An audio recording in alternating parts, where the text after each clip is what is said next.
Are you wondering what QR and NPR stand for and when to use them? Well, let me break it down for you today. If you're new here, I'm Kristen from A Mindful Mom, and I love sharing with you easy recipes your family will love, and I love my Instant Pot. And I love sharing with you recipes and tips that will help you master your Instant Pot. One of the things I'm often asked is, what does NPR stand for? And what does QR stand for? And how do I know when I use what? Well, let me share with you today some quick tips that will help you understand what those terms mean and when to use them. When pressure cooking, pressure has to be reached in your Instant Pot. But after cook time is over, we're not done yet. Pressure is still trapped inside your Instant Pot and your lid is locked on your pressure cooker. The float valve has still floated up.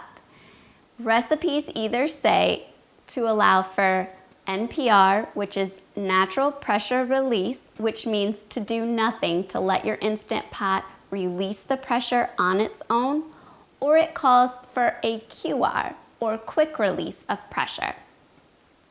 Now, you never want to do a quick release of pressure on a recipe for like Instant Pot pot roast or Instant Pot chili, because the meat will seize up on the pot roast and the chili has a lot of liquid and it could spew out your float valve.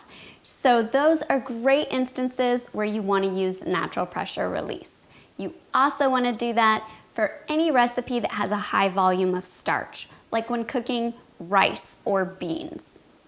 But you may want to use quick pressure release when you're cooking something like pasta or something delicate like steaming green beans. And to do a quick release of pressure, it's really simple, but you need to be careful.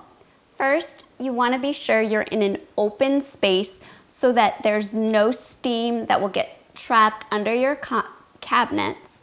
And second, you want to stand back. Don't use your fingers to release pressure. You want to use a long wooden spoon.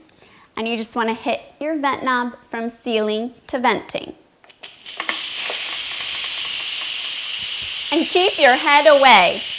It takes a little bit of time for that steam to be released and the float valve to float down, and then you can open your lid on your Instant Pot.